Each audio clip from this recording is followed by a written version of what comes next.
খুলনায় এনসিপির নেতা মোতালেবের মাথায় গুলি। সবাই ভিডিওটা দেখতে থাকুন এবং সর্বোচ্চ শেয়ার করে দিবেন। এনসিপির একজন নেতা গুলিবিদ্ধ হয়েছে। তো সেই সংবাদের ভিত্তিতে আমরা কাজ শুরু করি। যে ঘরটিতে ওরা কালকে রাত্রে 3 জন এসেছিল এবং আশেপাশে ওদেরকেও জিজ্ঞাসাবাদ করে আমরা জানতে পারি যে এরা প্রায় সময় এখানে আসতো এবং বিভিন্ন ধরনের মাদক সেবন করত এবং বিভিন্ন মেয়ে মানুষও নিয়ে আসতো।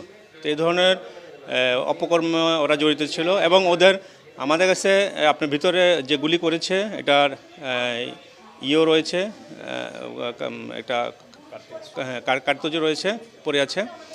এবং যেটা আমাদের কাছে তথ্য যে ওদের ইন্টারনাল কোন্দলের কারণেই এই ঘটনাটা ঘটেছে। এটার নির্বাচনকে বানচাল করা বা অন্য কোনো উদ্দেশ্য নিয়ে না, এটা ওদের অন্তঃকোন্দলের কারণে ঘটনা ঘটেছে। সে বর্তমানে আউট অফ ডেঞ্জার। এটা আসলে গ্যাং কিনা যায় না, তবে আমরা এটা নিয়ে তদন্ত করছি। তবে এই ধরনের অস্ত্র ব্যবহার তো ভালো মানুষ করে না, এটা তো আপনারা জানেন। তো এটা কারা কারা জড়িত আছে আমরা বের করে নেব। আপনারা ইচ্ছা হলে দেখতে পারেন ভিতরে আসলে কী অবস্থা।